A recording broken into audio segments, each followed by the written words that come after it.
The final fraud, Satan appearing as Yahushua.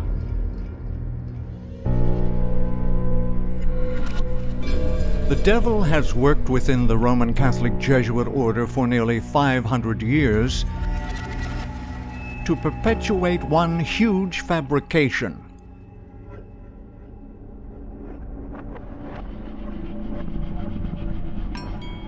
We live upon a globe Earth, rotating around the sun in a huge solar system, both spinning through an immense galaxy, traveling an enormous, ever-expanding universe that contains alien life on other planets. These beliefs are essential to Satan's complex end-time strategy.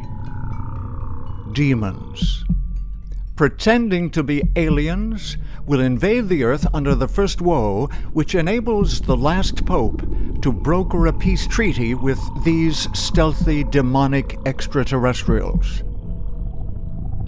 After the pope successfully halts the alien attacks, he will obtain a political appointment to head the new one-world religion. In this role, the pope will help Satan in this final deception, pretending to be Yahushua. Satan has always wanted the worship due the Creator alone. How art thou fallen from heaven, O Lucifer, son of the morning? For thou hast said in thine heart, I will ascend into heaven, I will exalt my throne above the stars of Yahuwah. I will be like the Most High. For millennia on earth, Satan has diverted worship from the Creator to false gods of his invention, and in the final remnant of time, Satan will make it appear he is the Savior returning as promised. Satan will seek to be the completion of every religious expectation. Savior, Messiah, Promised One. All three of the monotheistic Abrahamic religions have very specific expectations for the events they believe will happen at the end of the age.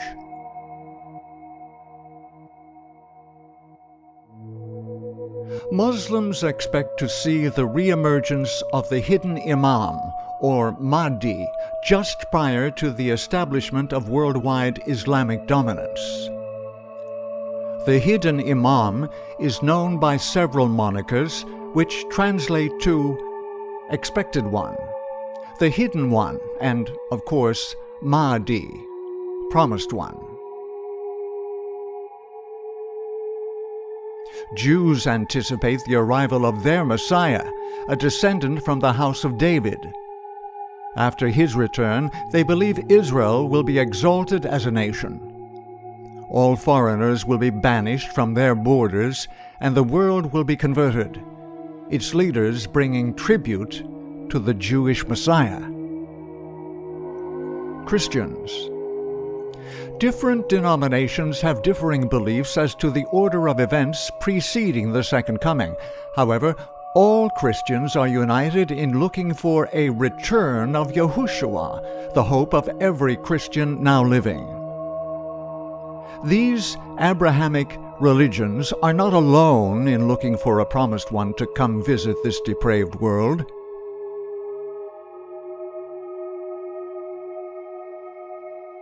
Buddhists believe after a period of great moral degeneration in society, there will arise in the world an exalted one named Maitreya, fully awakened, abounding in wisdom and goodness, happy with knowledge of the worlds, unsurpassed as a guide to mortals willing to be led, a teacher for gods and men.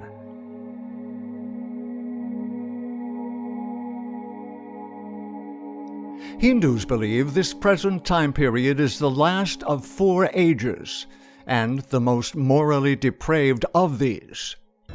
At its end, They anticipate the final reincarnation of Vishnu as Kalki, riding a white horse to gather the few pious souls remaining.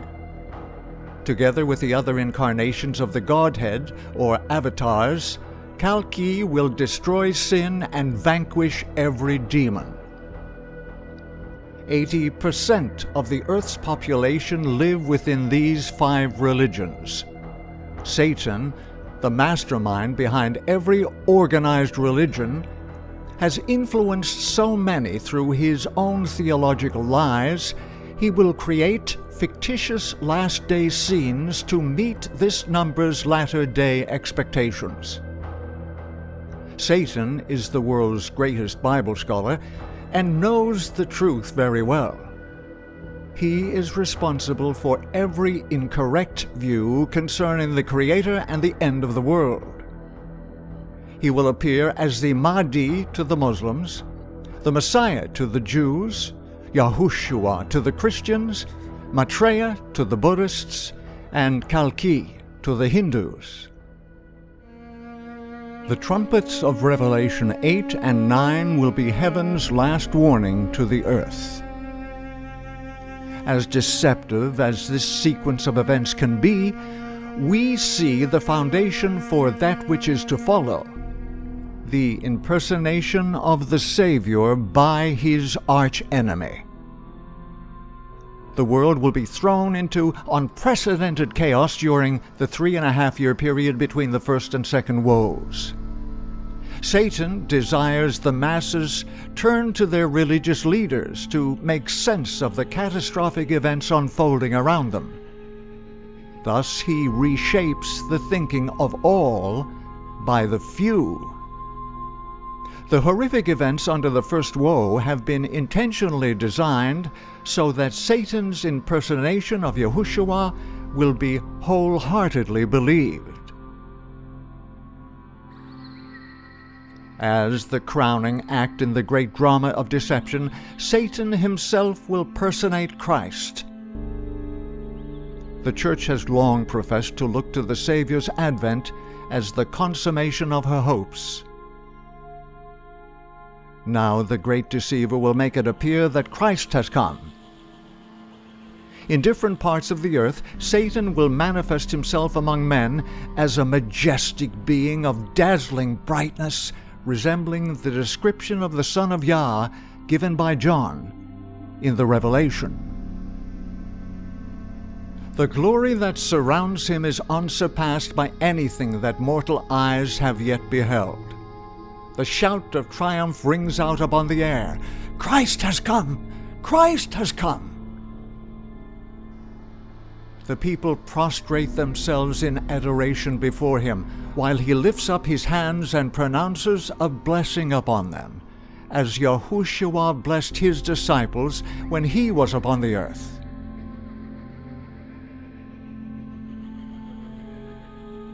His voice is soft and subdued, yet full of melody.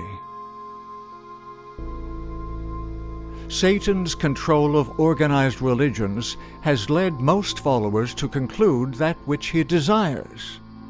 They all approach their local religious leaders for instruction in what to believe, thus his lies are disseminated throughout. Leaders consult with superiors to follow the guidance of the upper hierarchs. In the near future, the Pope's influence will cross all religious boundaries, directly under Satan himself. Thus, when he appears as Christ, the Pope accepts him to conduce the world's worship of Satan as truly Savior. The leaders of all other religious bodies follow his example. The Orthodox churches will be told by their patriarchs, "This is indeed Christ." Jews will rejoice to finally receive their Messiah. Muslims will thank Allah for sending their promised one. Buddhists accept him as Maitreya. Hindus as the prophesied Kalki. Christian leaders assure their sheep, The beautiful being they see, closely matching the description of Yahushua given in Revelation, is the long-awaited Savior of the world. All will insist, "This is the Christ." All who disagree are considered radicals, yet this is precisely how the people of Yah respond. Only those who have been diligent students of the Scriptures and who have received the love of the truth will be shielded from the powerful delusions that take the world captive. By the Bible testimony, these will detect the deceiver in his disguise. Are the people of Yahuwah now so firmly established upon His word that they would not yield to the evidence of their senses? Would they, in such a crisis, cling to the Bible and the Bible only? The religious hierarchy of Babylon prepares the world to worship Satan, and for this reason the clarion call goes forth, "Go out of her, my people." The sincere in heart flee Babylon, no longer influenced by hierarchical human control. During the second woe, the Bible foretells the death of 1/3 of humanity. Yahuwah, in great love and mercy, does not allow Satan's destruction to fall before all have heard the clarity of the gospel message once again. Satan's imposture occurs before the destruction of the second woe, while heaven's truth resounds throughout the earth. As the world's masses follow the example of religious leaders and bow before Satan, great will be the indignation felt against all who refuse to act accordingly. The small remnant stand boldly for the truth, while denouncing the counterfeit, and face harsh persecution. As the world's masses bow before Satan, their savior, and persecution for noncompliance increases, then those found under political control are obliged to accept Satan as their Messiah.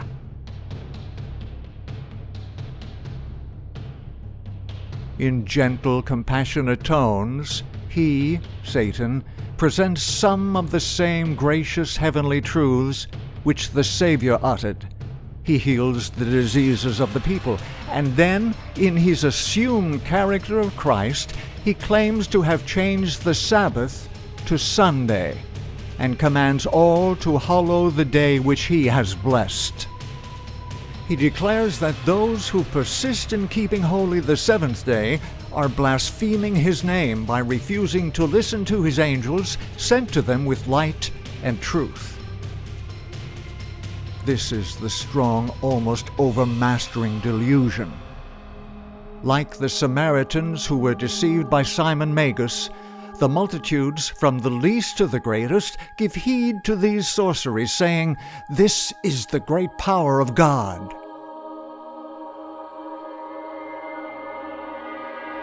It is impossible to grasp the sheer hatred felt against all who steadfastly refuse to bow to this satanic counterfeit. The desire to force compliance is driven by the fear, if all don't unite to accept the promised one, the alien invasion of the first woe might return. When humanity suffers the great losses predicted under the second woe, this will appear justified. Many will be martyred for refusing to go along with the mass hysteria, when, lending an air of believability, demons appear and impersonate prominent religious leaders of the past, including the 12 apostles, with other prophets, and the 12 Israelite patriarchs.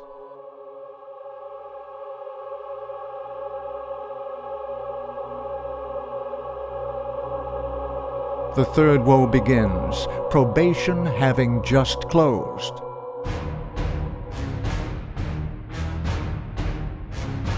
All holy and righteous will remain thus, as those having persisted in rebellion against heaven are filled with a satanic zeal unprecedented in Earth's history, which steadily increases under the 7 last plagues. Satan, too, will be filled with murderous intent. If he could wipe from the earth this small remnant denouncing him as a fraud, his triumph would be complete. The malevolent impostor coerces world leaders to enact a law declaring, "All who refuse to bow and worship Christ shall be put to death." The faith of the remnant, although sorely tested, will not fail them, as with extreme spiritual thirst they remain standing in obedience to see their beloved Savior at His appearing.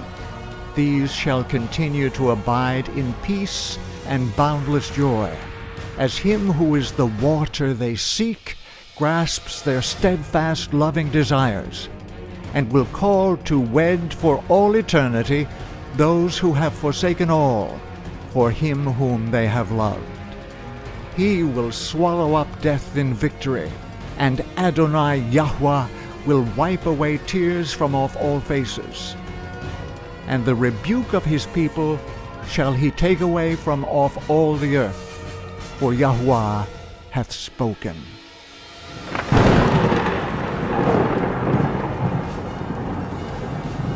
And it shall be said in that day, Lo, this is our Eloah. We have waited for Him, and He will save us. This is Yahuwah. We have waited for Him. We will be glad and rejoice in His salvation.